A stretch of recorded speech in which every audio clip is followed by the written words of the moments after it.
everybody, welcome back. It's Drongo, your usual host here, and we are watching a match between Dakota on the left playing D-Reapers and myself on the right playing Gammamon.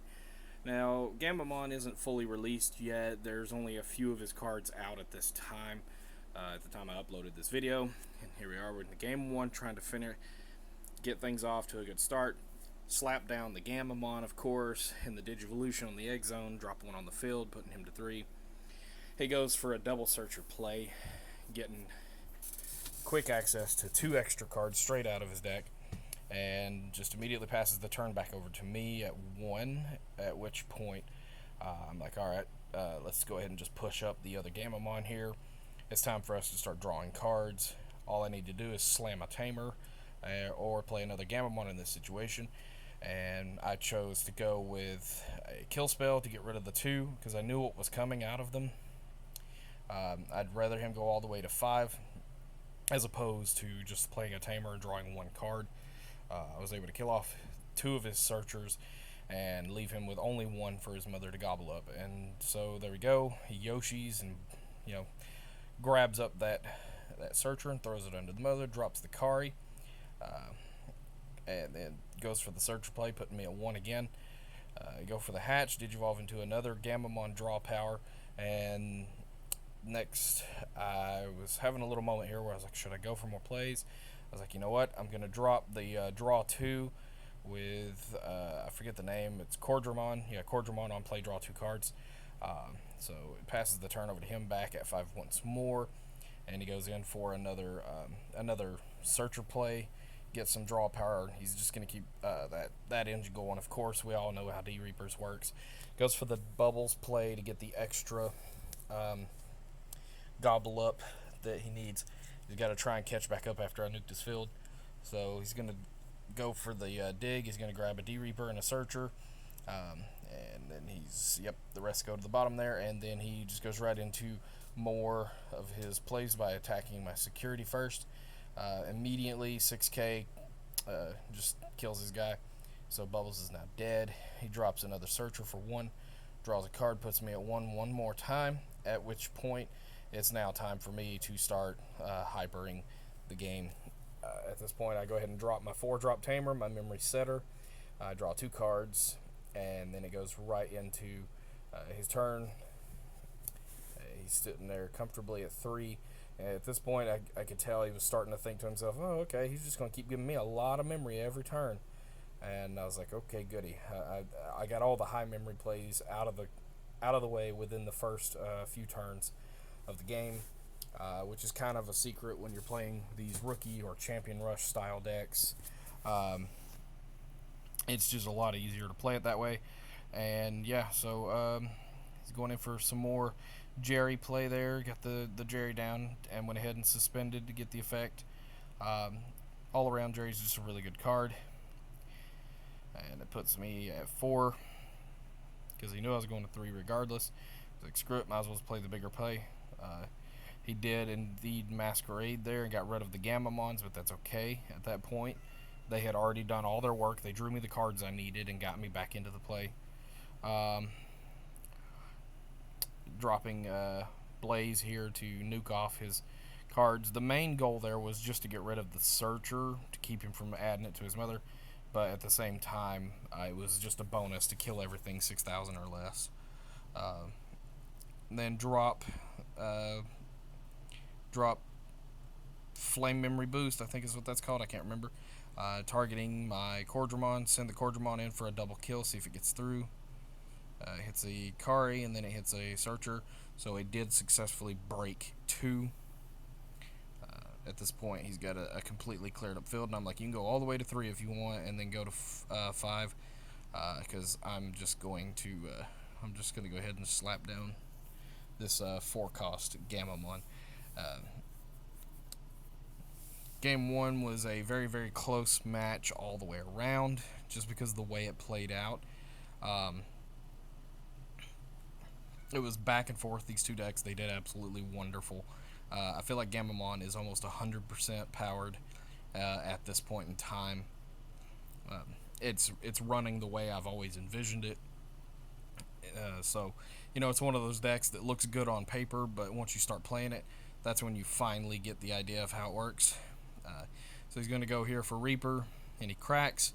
Hits Delicate Plan, throwing it to my hand, swings, cracks one more, hits another, the 0-drop. He cracks one more time, hitting a Gammamon, and then the last security was his terrible luck with a Gaia Force, and it stopped his onslaught, and everything he's sitting on his field is either summon sick or already suspended or just can't attack at all.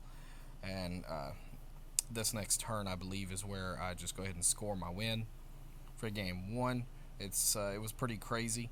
The fact that that last security just happened to be so main character moment, anime moment. It was just so beautiful the way that played out. And yeah, so promote up. Got 3 attackers on the board. We got the ability to gain 2 memory on the fly here, which I believe, if I'm not mistaken, I go ahead and crack it and gain 2. I can't remember if I did or not. Yes, I did. So there it is. I go to 5. And from 5, I'm going to Delicate Plan, going to 4. And then I'm going to go ahead and I believe I did the 2 drops here to pick up extra power or extra security. I can't remember.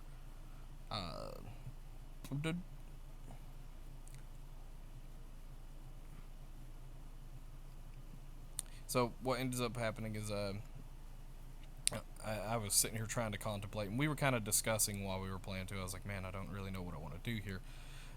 Oh, I remember. I went for the Digivolve over top of Digimon instead of over Tamer. So swinging in the Cordramon, breaking 1. Swinging in the yeah, there was a little mishap there. I thought my guy died, and he didn't. So I was like, okay, can I get the rest of the way through? Go ahead and break up the last security card. Boom. Kills my guy. But then I just go ahead and send Gammamon in, and that will be game 1. Here in game 2, we're getting ready to start game 2, and I'm just showing him what I had left in hand and everything. So here we are in game 2, and in game 2, I believe D-Reapers ended up walking away with. And so here we are, laying out security, getting our hands ready. I believe he went first, if I recall correctly. That's the one beauty of a matchup like of this type. It's not really about who goes first. It's really about whose deck just solidifies first. And mine ended up just being the one that was able to really, it was able to level out eventually, and that really made all the difference in the end. Just the sheer amount of drawing cards per turn it can be very overbearing for your opponent. They can't seem to fully function. If you can keep it going, keep the draw power going, keep the onslaught just never ending, you will crush your opponents real fast. So Gammamon in the breeding zone, dropping another Gammamon on board. So putting him all the way up to 3, I believe. And then he goes in for more of Searcher Plays, drops him for 1, and gets his draws, and then therefore sets himself up for further plays.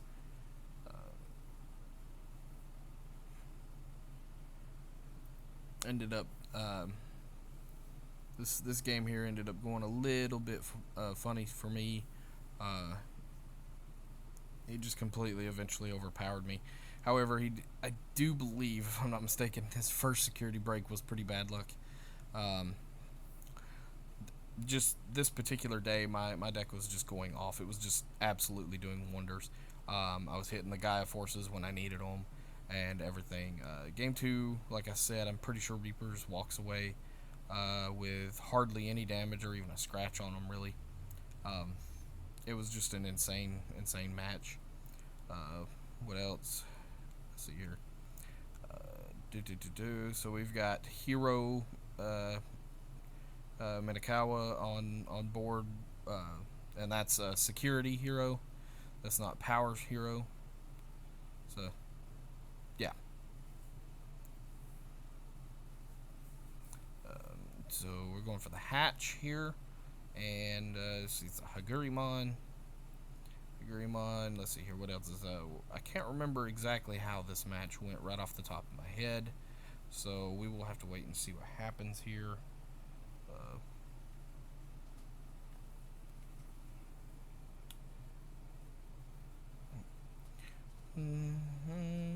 Alright, so there was the wipe, and that just completely eradicated. Next thing I know is,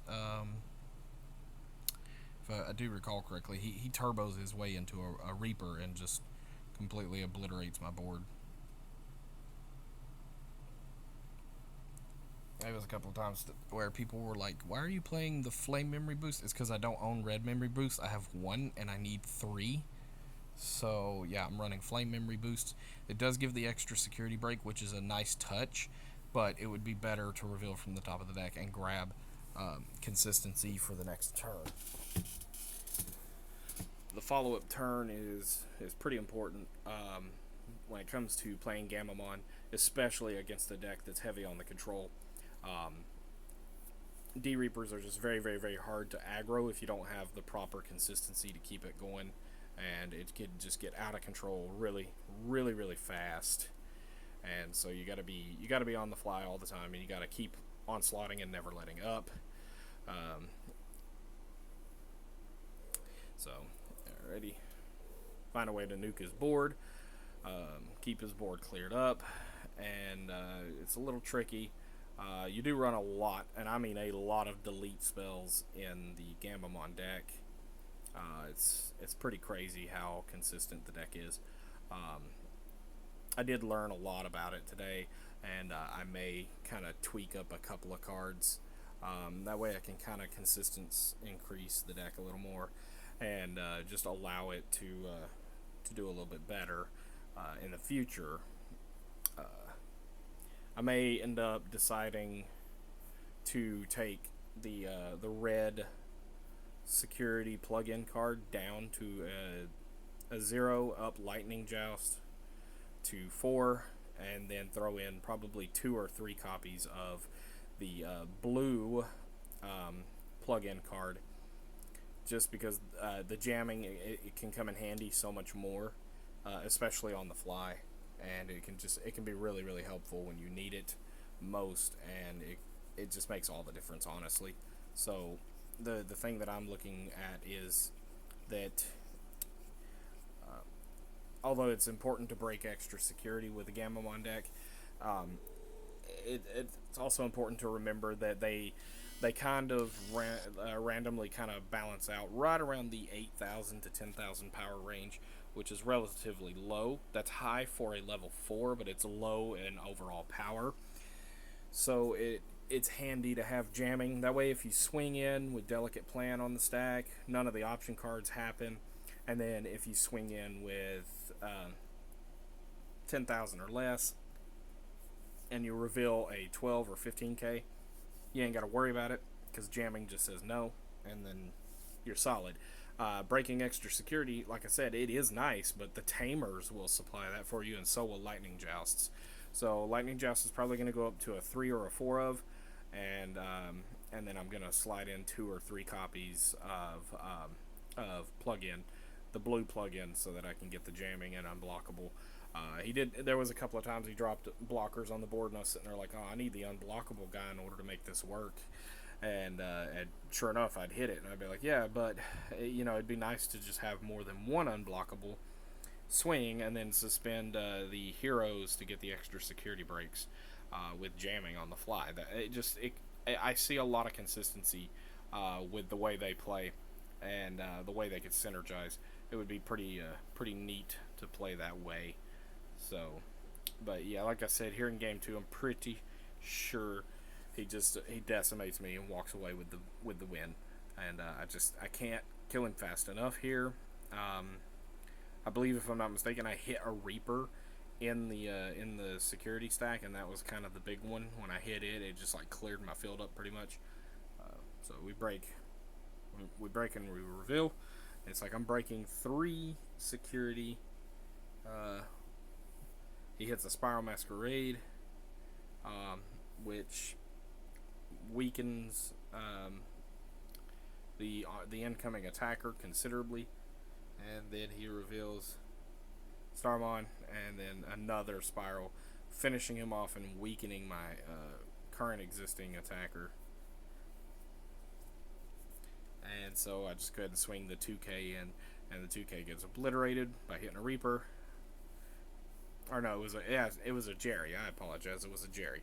And then after that, further plays, I was like, well, Guy Force, I'm just going to get your big guy off the board. You got a lot of memory. I'm pretty sure you're going to beat me. Just go ahead and do what you're going to do with it.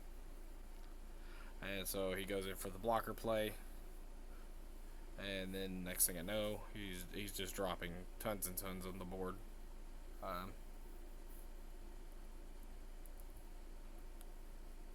So, alright. I'm trying to recover at this point. I'm struggling a little bit, and it just ends up not going my way. So, ultimately, Dakota did really good this match, especially in the game 2. And in game 3, it was kind of back and forth the whole game. We were both desperately fighting for that win. And so I'm swinging in Gammamon there, Gammamon Blue, and breaking 3 security. Reveals 1, reveals 2, and then on third reveal, still alive, but I just can't get through. So I decide to nuke his board state to get rid of one guy. So he's going to go in for the draw effects. And then Mother's effect, he's going to go ahead and put 1 under her. That way he can have the extra stacks sitting there going.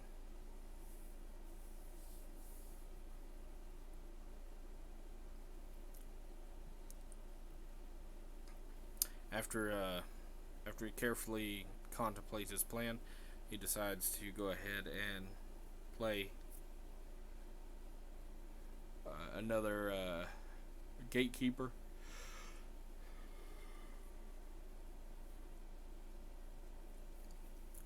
The gatekeeper effect, he picked up 1 security card, and I just wasn't capable of finishing him because of that.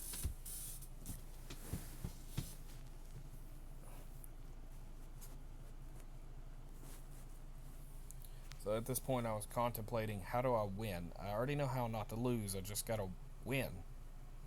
And in the end it didn't work out. He eventually just overpowers me and just completely beats me. You see, I'm just leaning forward like, pretty sure I'm screwed here. So bottom line, he eventually just goes in for the kill.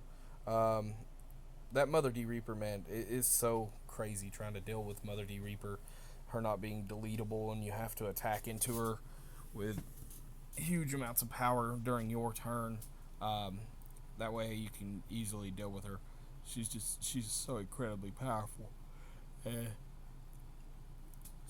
the end, it was just how it was. Kaus Gammamon, or whatever he's called, this wasn't enough to save me the win in the end. I swing, he flips over and reveals, and I delete on swing through the Gammamon effect. At which point he's like, alright, cool, I'm gonna go ahead and swing at last, let the last attack get through because it's unblockable. And I was like, alright, boost the security break by 2, making it a grand total of 2.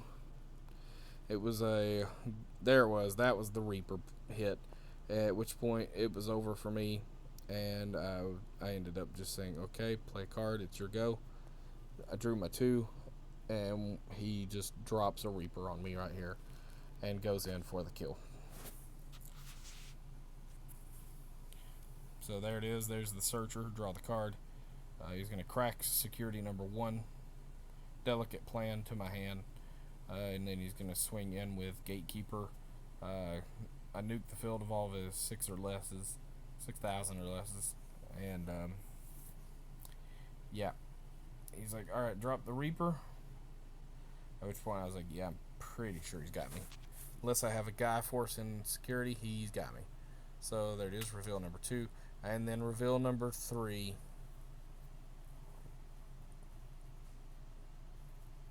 and then he stands and attacks one more.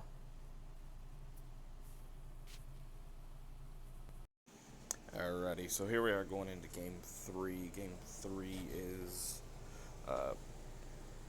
pretty crazy. A little bit of back forth for a moment before we really just, shall we say, just pop the clutch and take off.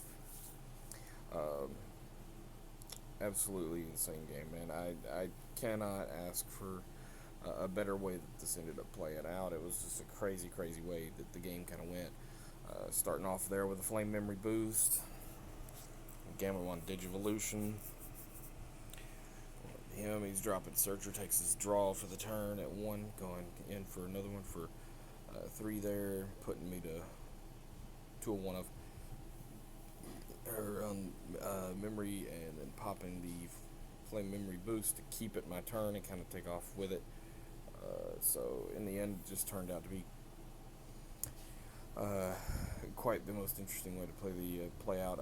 Being able to pop off one Searcher and crack a top security card. There's a memory that was Gatekeeper, and I was like, oh wait, yeah, Gatekeeper doesn't kill it, ends the battle, and immediately plays it. Double check, make sure. I was like, oh, okay, yeah, it's good. We're still on the field. We're still rocking and rolling. And just in the end, ended up being an absolutely insane game. I mean, this is such a good game. I'm just watching these two decks just go at it. We're seeing how they interact, just thrashing away at each other and unrelentingly refusing to let up, and just ended up being an all-around just crazy awesome match, and I can't possibly thank enough for it. So in the end, that's just kind of what ends up happening here. So looking back on the screen here, we've got a Gatekeeper, we've got a Searcher, we've got a Gammamon, and another Gammamon. So you can see he's going for the bubbles effect, drops the bubbles, throws another Searcher up under Mother D Reaper, and just there it is. There's the hatch. Bam, boom.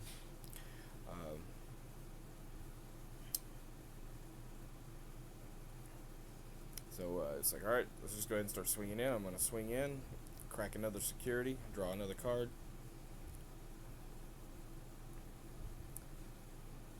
And just enough power. It's like, alright, keep the aggro up while I can. Just ultimately, I'm like, should I swing in with one more rookie, just rush him down, get him under, or should I hold off for one more turn? And it's like I decided to hold off, went for the Digivolve, draw the card, which, if I recall correctly, was the wisest choice. It was like, I could have swung in and I could have got one more damage in, or it could have just been another Gatekeeper and it could have been a wasted attempt. At which point he would have just swung the Searcher into it, then used the Mother D Reaper to eat up, just slurp up, and then it'd be out of the way. So it was kind of a choice of whether I wanted to risk having my only couple attackers there be removed from the field, or if I just wanted to, say no, let's buy one more turn and see how it plays out. So in the end, it played to my favor.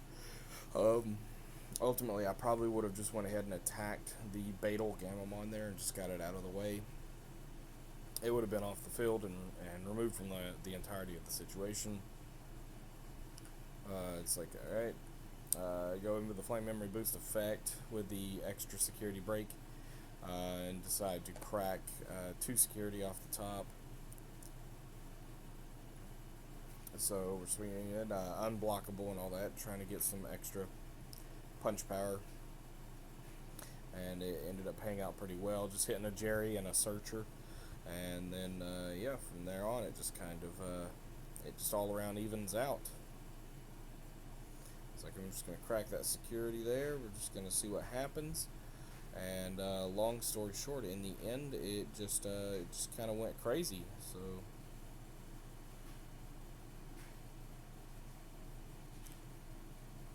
So, bottom line, it's like, alright, time to crack off another play out of this. So he's like dropping Spiral Masquerade, eliminating the Beetle, leaving me with just the cows. And so I got a Lone Ranger Gammamon sitting there, and I was just trying really hard to think to myself, okay, he's keeping my field cleared up. He's doing much better here in Game 3. He's just ensuring that I just can't keep the pressure on. But I was like, it's alright, I got one in the breeding zone. Let's see if we can squeeze through. I was like, you know what, screw it. I got this. We're going to practice makes perfect. Crack our Digivolution for 2. Going to 0. Or, sorry, from 3 to 1. Then Delicate Plan, just to be on the safe side. I swing in, make sure no option cards go off. And he's like, reveals. Nope, you got me. And I was like, there it is, beautiful. Bam. And there's the handshake, everybody. I hope y'all enjoyed this video. Please don't forget to like and subscribe. And check out any further Digimon content we release in the future.